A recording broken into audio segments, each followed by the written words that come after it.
গত বছরের জুলাই আগস্টে সারা দেশে চলা বৈষম্য বিরোধী ছাত্র আন্দোলন দমনকালে সংঘটিত হত্যাকাণ্ড ও নির্যাতনের ঘটনায় দায়ের করা মানবতা বিরোধী অপরাধের মামলাগুলোর বিচার শেষের পথে।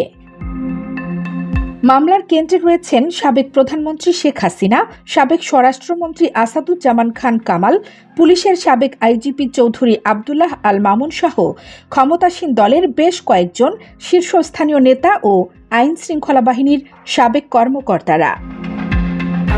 আন্তর্জাতিক অপরাধ ট্রাইব্যুনাল সূত্রে জানা গেছে, ডিসেম্বরের মধ্যেই এসব মামলার রায় ঘোষণা হতে পারে। বিচার কাজের গতি, সাক্ষ্য গ্রহণ এবং যুক্তিতর্কের অগ্রগতির ভিত্তিতে এমন পূর্বাভাস দিয়েছে ট্রাইব্যুনাল কর্তৃপক্ষ।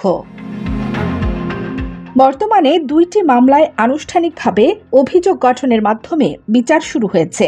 একটি মামলায় 5টি মানবতা বিরোধী অভিযোগে অভিযুক্ত শেখ হাসিনা, আসাদুজ্জামান খান কামাল এবং তৎকালীন আইজিপি চৌধুরী আবদুল্লাহ আল মামুন। মামলার চমকপ্রদ ঘটনা ঘটেছে, চৌধুরী আবদুল্লাহ আল মামুন নিজেই রাজসাক্ষী হয়েছেন।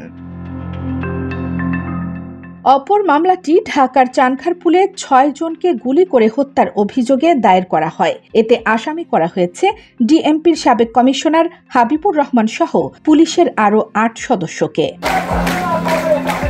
এছাড়া সাভারের আশুলিয়ায় পুড়িয়ে হত্যাসহ একাধিক ঘটনায়ও বিচার প্রক্রিয়া চলছে।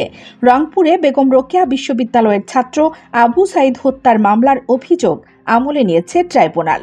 এমনকি আদালত অবমাননার এক মামলায় শেখ হাসিনার 6 মাসের কারাদণ্ডের রায়ও হয়ে গেছে।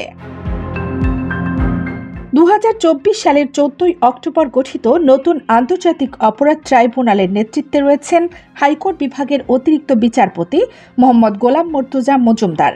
সদস্য হিসেবে আছেন বিচারপতি শফিউল আলম মাহমুদ এবং বিচারক মোহাম্মদ মহিতুল হক এনাম চৌধুরী। 2025 সালের 8 মে গঠিত দ্বিতীয় ট্রাইব্যুনালের নেতৃত্বে আছেন অবসরপ্রাপ্ত বিচারপতি নজরুল ইসলাম চৌধুরী। তার সঙ্গে রয়েছেন বিচারক মোহাম্মদ মঞ্জুরুল বাসিত এবং বিচারক নূর মোহাম্মদ শাহরিয়ার কবির। চিফ প্রসিকিউটর মোহাম্মদ তাজুল ইসলাম বলেন, এই গতিতে বিচার কাজ চললে ডিসেম্বরের মধ্যেই 4-5টি মামলার চূড়ান্ত রায় দেওয়া সম্ভব। জনগণের ন্যায় বিচার নিশ্চিত করতে আমরা সর্বোচ্চ আন্তরিকভাবে কাজ করছি।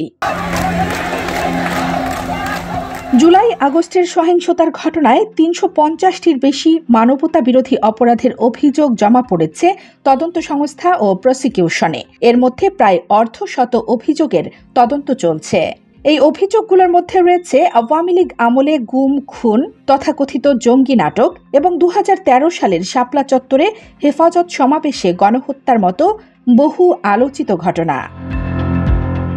প্রসিকিউটর আব্দুস সাত্তার পালোয়ান জানান, রাজধানীর রামপুরার ঘটনায় করা মামলার তদন্ত প্রায় শেষ। শিগগিরই এটি প্রসিকিউশনে জমা দেওয়া হবে। এ মাসেই আরও বেশ কয়েকটি মামলার তদন্ত প্রতিবেদন দাখিল হওয়ার সম্ভাবনা রয়েছে। বিচার প্রক্রিয়া কিভাবে চলছে? তদন্ত সংস্থার রিপোর্ট জমা দেয় প্রসিকিউশনে। প্রসিকিউশন যাচাই বাছাই শেষে আনুষ্ঠানিকভাবে অভিযোগ দাখিল করে।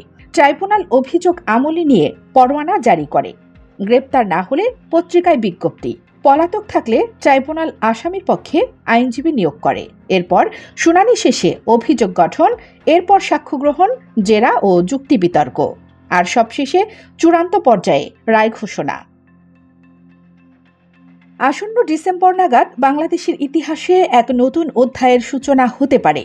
প্রথমবারের মতো দেশের একটি প্রধান রাজনৈতিক দলের শীর্ষ নেতৃত্ব মানবতা বিরোধী অপরাধের দায়ে বিচারের মুখোমুখি এবং সম্ভাব্য রায়প্রাপ্ত হতে যাচ্ছেন। ন্যায় বিচার প্রতিষ্ঠার এই প্রক্রিয়া শুধুই আইনি নয়, বরং জাতিগত হিসেব নিকেশের এক ঐতিহাসিক মোড়। কানিজ ফাতেমা নিপা, খবর সংযোগ।